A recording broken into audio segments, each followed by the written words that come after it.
Can a single piece of evidence, buried for decades, solve a crime everyone else has given up on? What if the truth was never lost, just waiting for the right moment to be discovered? Tonight, we're reopening cases that were once forgotten, cases that haunted families, frustrated detectives, and left behind more questions than answers. But now, something has changed. And if you're drawn to mysteries like this, stories where justice refuses to stay buried, make sure you subscribe to Faceless Justice right now. Because the deeper we go, the darker it gets. Hit subscribe. Because some truths don't stay hidden forever. And trust me, by the end of this story, you'll understand why. Because one of these cases was never truly cold. Welcome to Faceless Justice, where the silence of forgotten cases is finally broken. Cold cases are different. They don't scream for attention anymore. They sit quietly, collecting dust, while time erases witnesses, memories, and sometimes hope. Detectives retire. Families grieve in silence. And the truth? It fades. Or at least, that's what everyone believes. Because sometimes, the truth doesn't disappear. Sometimes, it waits, hidden in a strand of hair, a fingerprint missed, a name buried in a database that didn't exist. Until now. And tonight, we're diving into cases that prove one thing. Justice may be delayed, but it is never gone. But here's the question. What if solving these cases reveals something far more disturbing? Something investigators weren't supposed to find? Because in one of these cases, the evidence didn't just identify the killer. It exposed something much bigger. California. For years, fear had a name, but no face. A shadow moved through neighborhoods at night, breaking in, watching, waiting, and then striking. The media called him many things, but history would remember him as one of the most terrifying criminals in American history. The case stretched across decades. Victims multiplied, but leads? They vanished. Detectives chased ghosts. Witnesses forgot details. And slowly, the case went cold. Until, decades later, a single decision changed everything. Investigators turned to something new. Something controversial. A genealogy database. Not designed to catch killers, but to connect families. What they found was unexpected. A distant relative. A name. A thread. And when they pulled it, everything unraveled. But here's the part no one talks about. What if they were already watching him? Before the DNA confirmed it? The DNA didn't lie. It led them straight to a man who had lived an ordinary life. Former police officer. A neighbor. A man no one suspected. Until it was too late. His name? Joseph James D'Angelo. The arrest shocked the world.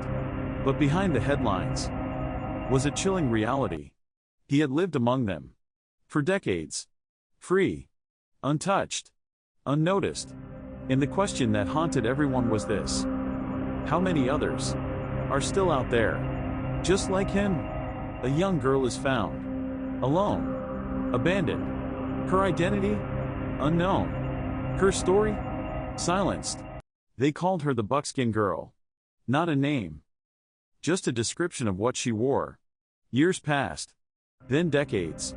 No family came forward. No records matched. It was as if she never existed. Until technology caught up with the past. DNA testing improved. Databases expanded.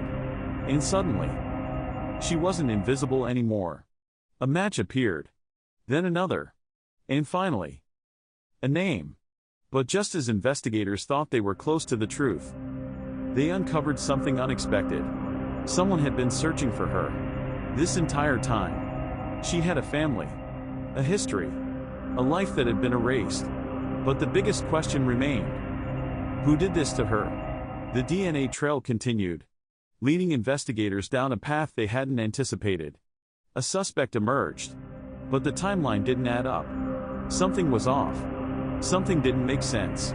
And then, a second piece of evidence surfaced, one that had been overlooked for years. And it changed everything. Detroit. A young woman. A quiet night. And then, violence. The case seemed straightforward at first. Until it wasn't. Leads dried up. Witnesses disappeared. The file was closed. But not forgotten. Years later, a detective reopened it. Not because of new witnesses. Not because of a confession. But because of a single piece of preserved DNA. Something no one had the tools to analyze before. But now, everything was different. The sample was tested again. And this time, it spoke.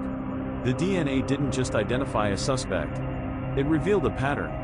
A connection. Cases that seemed unrelated suddenly weren't. Different cities. Different victims. But the same method.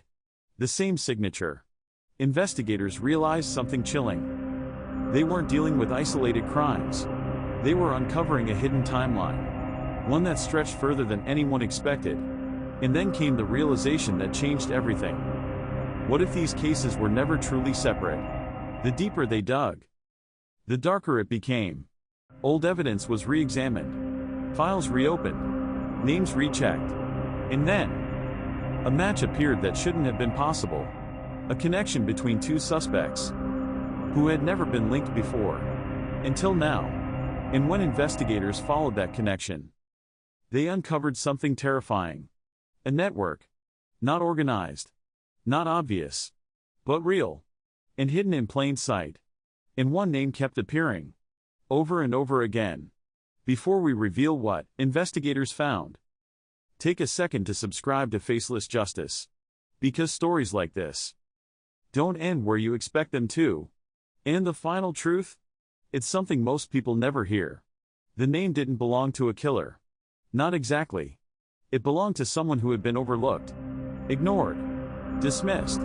Someone who had been close to multiple cases, without ever being suspected. And when investigators finally realized who it was, everything changed. Because the truth wasn't just about solving cold cases anymore. It was about understanding how many had been missed, how many were still hidden, and whether justice had only just begun. Because some cases are only cold until someone looks in the right place. And this time, they did. But what they found wasn't just another suspect. It was a pattern. A pattern that had been hiding in plain sight for years. Buried across different cities. Different victims. Different timelines.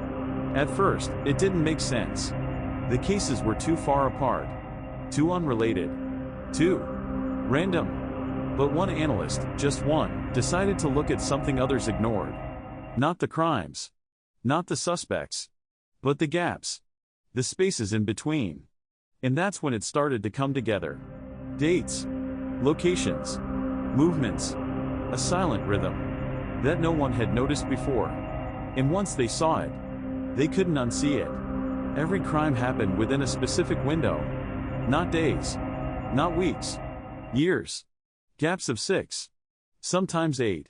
Sometimes 10 years. As if someone was waiting. Not hiding. Not running. Waiting. Living a normal life in between. Blending in. Aging. Changing. And then, striking again. But here's what made it worse. The locations weren't random either. They formed a path. A slow, deliberate movement across the country. Almost like someone was relocating. Starting over. Again and again. And then one investigator asked the question that changed everything. What if this wasn't just one killer, but someone teaching others? The idea sounded impossible. Too complex. Too organized. But the evidence didn't lie. Subtle differences in each crime. Slight variations. As if each act was a copy. Not identical. But learned. Refined. Passed down. And then, a file surfaced. Old. Misplaced. Almost forgotten. Inside it was a name investigators had seen before. Not once. Not twice. But in 3 separate cases. Always on the edge. Never directly involved. A witness. A neighbor. A passerby. But never a suspect. Until now. Because this time, the timeline placed him at the center. They pulled his records. Nothing unusual. No criminal history. No red flags. Just an ordinary man. A quiet life. A steady job. The kind of person no one looks twice at. But when they mapped his movements, everything changed. He had lived near every crime scene. Not all at once, but over time. Moving, reappearing, vanishing, and then showing up again. Years later, closer to the next victim. It couldn't be coincidence. It was too precise, too consistent. And then, they found something in his past. Something small, but impossible to ignore. A connection to law enforcement that no one had reported. Not as an officer. Not officially. But close enough. He had worked around investigations. Seen how cases were built. How evidence was handled. How mistakes were made. And more importantly, how to avoid them. It explained everything. The gaps. The patience. The precision. But there was still one problem. There was no direct proof. No DNA match. No confession. Just a pattern. A theory. And a growing sense that they were getting close. Too close. Because the moment they began surveillance, something strange happened. He changed his routine. Not drastically. Not enough to alarm anyone else. But enough for them to notice. Different routes. Different times. Long pauses. Moments where he just sat. Watching. Waiting. As if he knew. As if he felt it. And then one night, he drove somewhere he had never gone before. A remote location. No cameras. No witnesses. Just darkness. Investigators followed. Carefully. Quietly. But when they reached the spot, he was gone. No car. No trace. Nothing. Except one thing. Buried in the dirt. Recently disturbed. And what they found there shouldn't have existed. A box. Old. Weathered. Hidden. But preserved. Inside, evidence. Not from one case. From multiple. Items that had never been released to the public. Details only the killer would know. But that wasn't the worst part. At the bottom of the box was something far more disturbing. A list. Names. Dates. Locations. Future locations. Potential victims. And the next date was only days away. Panic spread through the team. This wasn't about the past anymore. This was about stopping something before it happened again. They moved fast. Tracking him. Watching every move. Waiting for a mistake. But he didn't make one. Not yet. Because he had done this before. Too many times. And then, he disappeared again. This time. For longer. No phone activity. No transactions. No movement. Nothing. As if he had vanished completely. And then the realization hit them. He wasn't running, he was preparing. Before we uncover what happened next, make sure you're subscribed to Faceless Justice. Because stories like this don't just reveal the past, they expose what's still out there. And what happens next, you won't see coming. The date on the list approached. Every second mattered. Investigators revisited every location tied to him. Every pattern. Every possibility. And then, they saw it. A place that fit perfectly. Isolated. Predictable. Vulnerable. They moved in. Silently. Carefully. And when they arrived, they weren't too late. But they weren't early either. Because he was already there. Waiting. He didn't run. He didn't panic. He just stood there. Calm. Still. As if this moment was always part of the plan. And when they finally closed in, he smiled. Not out of fear. Not out of relief. But like someone who had been expecting them all along. And the last thing he said before they took him in changed everything investigators thought they knew. He said, "You only found me because I wanted you to." The words didn't sound like a threat. They didn't sound like fear either. They sounded planned, deliberate.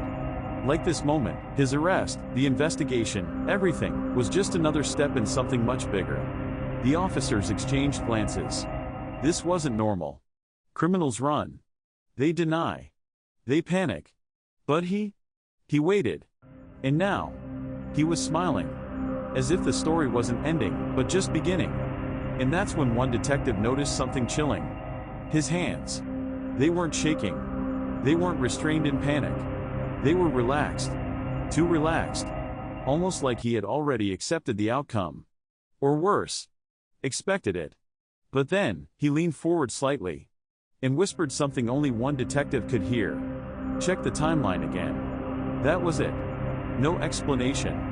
No context. Just that. And for some reason, it unsettled them more than anything else. Because when they did, they realized something impossible. The dates didn't align. Not completely. There were gaps.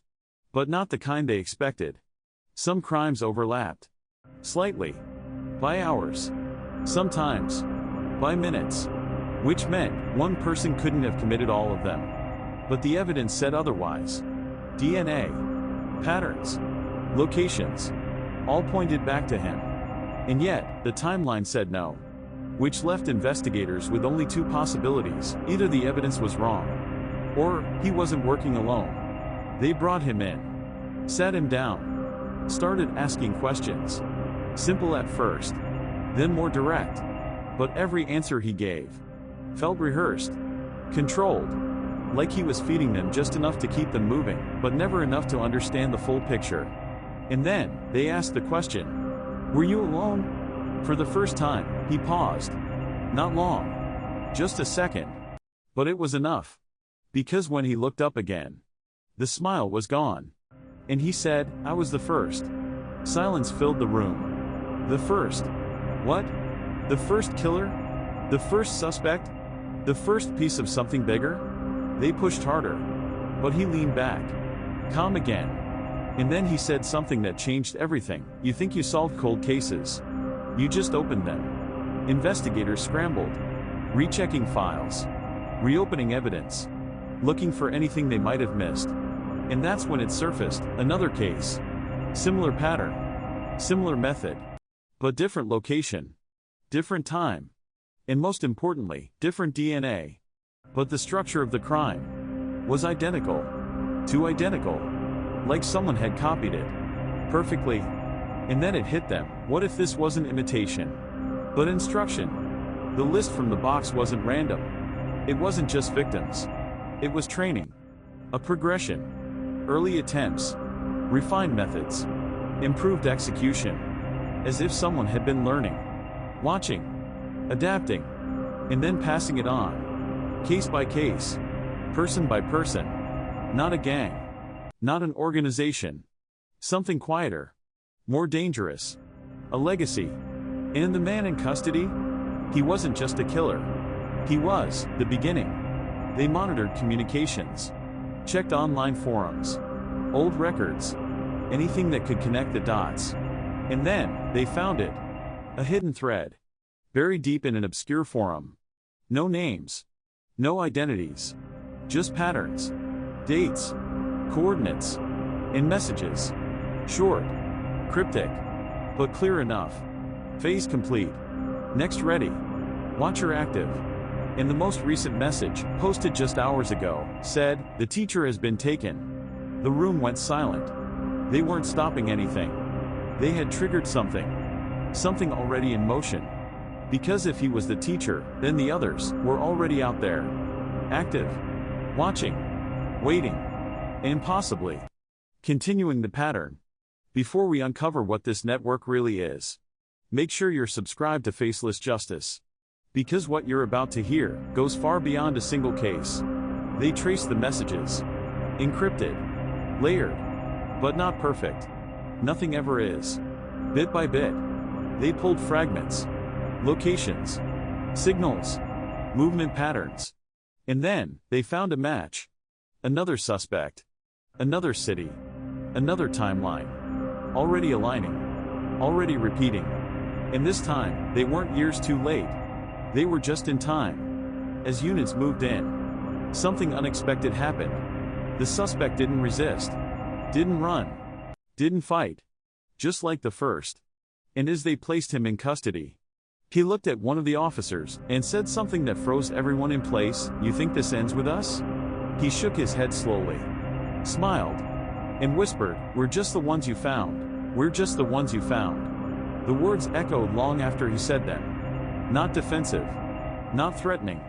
Just factual. And that was the problem. Because if what he said was true, then this wasn't an investigation anymore.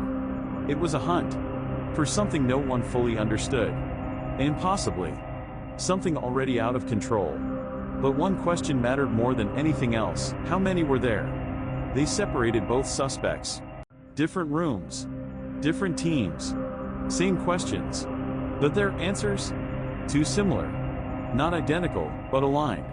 Like two people reading from the same script, without ever seeing each other.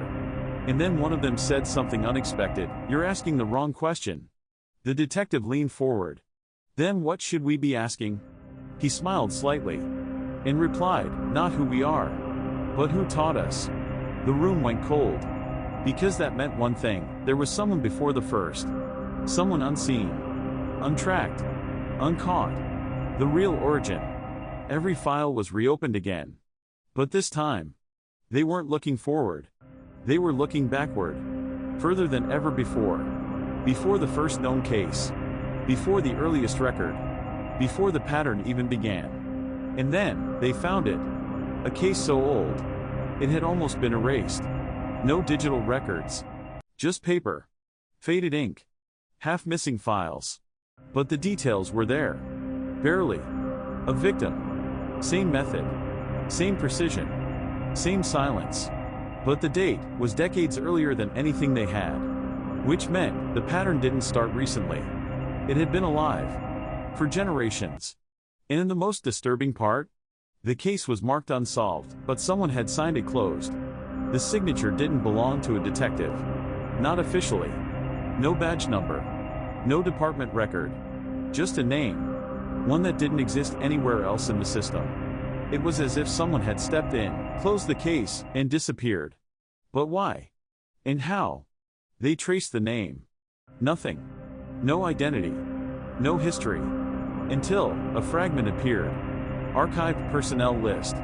Not law enforcement. Something adjacent. Something quieter. Something that worked behind the scenes.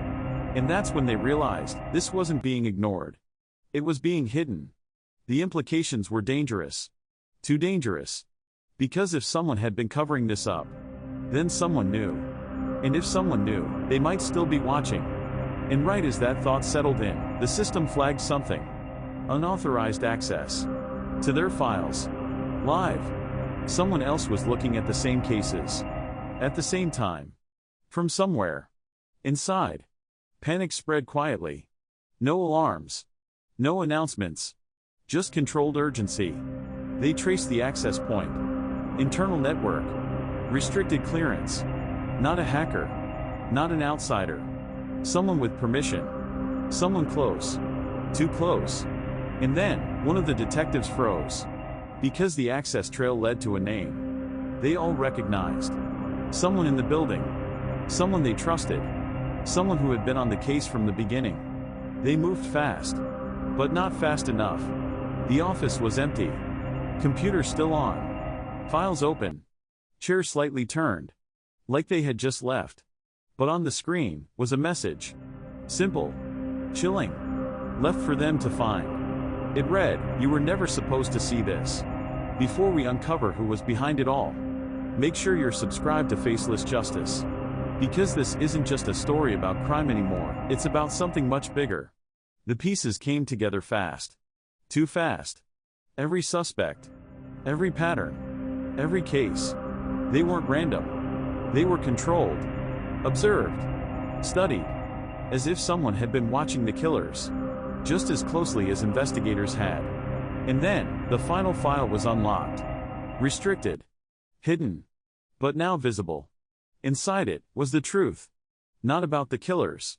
But about the system behind them. A program. Unofficial. Unacknowledged. But very real. Monitoring violent behavior. Tracking patterns. Letting them unfold. Just enough to study them. And sometimes, not stopping them.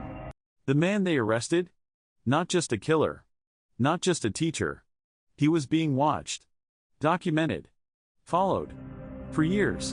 And when he said, "You only found me because I wanted you to," he wasn't talking about himself. He was talking about them. The watchers. The ones behind the system. The ones who decided when a case stayed cold, and when it didn't. The last page of the file contained a single line, no intervention required. Below it, a list of active cases. Unsolved. Ongoing. Unstopped. And at the very bottom, a new entry. Recently added. No details. No suspect. Just a status. Developing. And as investigators stared at the screen, one question remained: were they solving crimes? Or just discovering them? Exactly when they were allowed to?